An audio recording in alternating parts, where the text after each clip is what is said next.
Well, ladies, happy 40th. Thank I would you. like to raise a toast. I'd like to say a few words to honor you twins on the eve of your expiring 30s. So if you can resist making fun of my man cold for a few minutes, I promise not to mention Lindsay's herpes.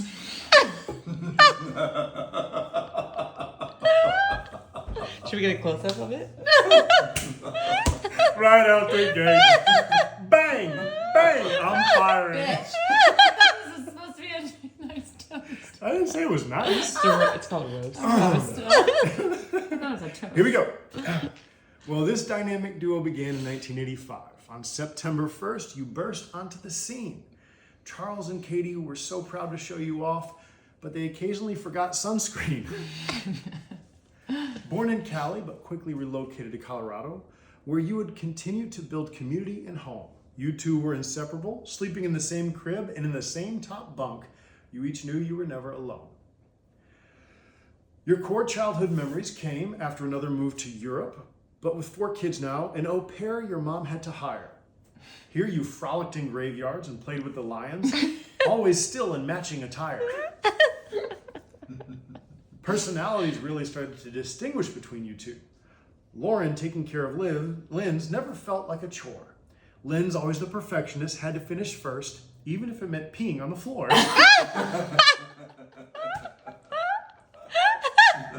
Is this just a roast of me? I'm liking this. Lauren's fear of FOMO seemed to always be there, even though she was an introvert and shy, but not even a concussion could keep her from a school party, nor a badly parted hair to cover her black eye.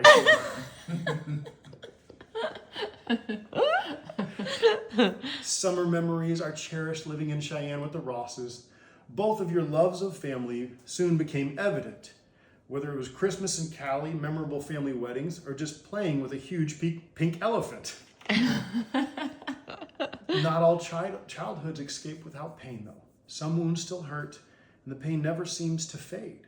Girls, I'm sorry you couldn't have long hair and had to use pantyhose to give yourself a braid.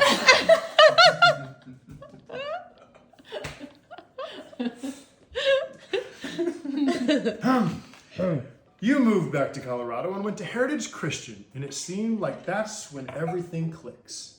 You built amazing memories at Camp T, Red Feather Cabin, and concerts with Sasha to see the Dixie Chicks. You shared one purse, one Jetta, one phone, so you could buy Zoom Buzz. You were crushing volleyball thanks to Miss Radford and thriving as one of the Oompas.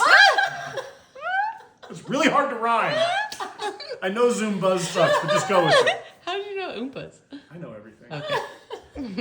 The move to Ohio doesn't deserve much time in this roast, as it was a challenge to say the least.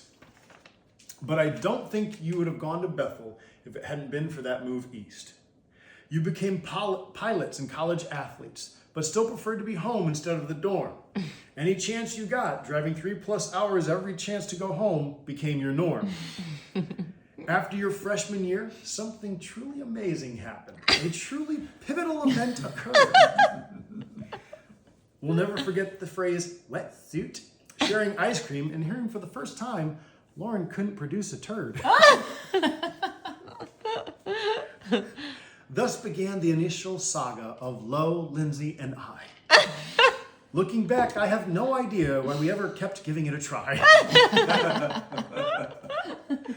A terrible year of dating led to a separation so desperately needed. You see, Lauren still preferred to date Lindsay, not me, so I finally conceded. None would have thunk that a year later we would give it another chance, all of us giving each other a pass. It took me finally taking a chance admitting my feelings and confessing that I was, in fact, a horse's ass. For the next 5 years, we 3 were together through graduations, first jobs, moves, and many a half-marathon race. Me, sometimes the hungover chauffeur, but still your biggest fan, except for the bee bumble when Lindsay slapped me in the face.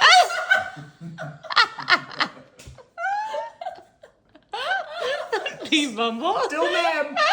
Still mad! Oh.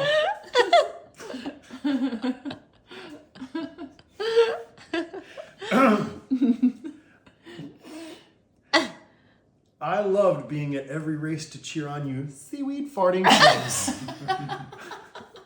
I was always behind you, even when Lynn's almost died and breath smelled like a dirty vagina.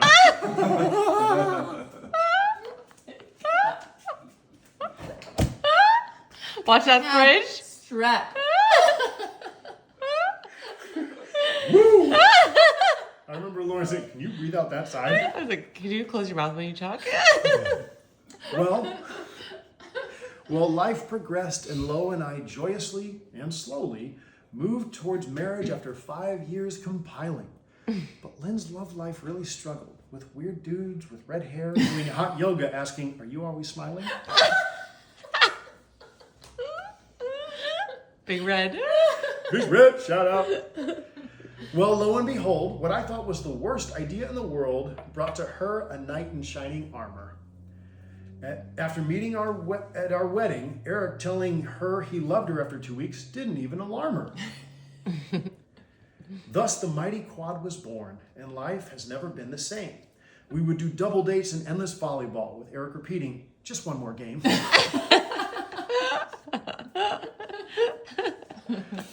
We were back-to-back champions of the universe in the highly competitive YWCA. And cherish our times in Hilton Head until children made that phase fade away. Now 7 children later, 7 states away, Lynn's and Lo remain as close as ever. But we really need to thank the superhero, the app Marco Polo, for keeping them together. Gone are the days of long nights with no responsibilities, so we could all just recover. Streaming one more episode at midnight, why not, is rarely said to each other. Gone are the days of napping on your leather green couch, only to peel your face off its leather upon awaking. Instead of rock ceremonies with your family, which some couldn't attend, you now have your own traditions that you're making. You're about to be 40. And might I add, 2 of the most smoking hot mamas that I don't think Eric and I deserve. But 2 women who we are so thankful to call our own and look forward to a lifetime to serve. So enjoy one last night reminiscing about your youth for pretty much it dies tomorrow.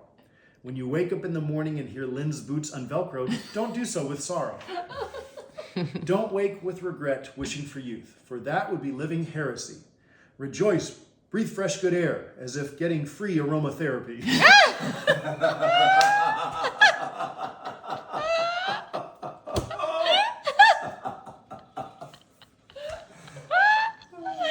Raise a glass.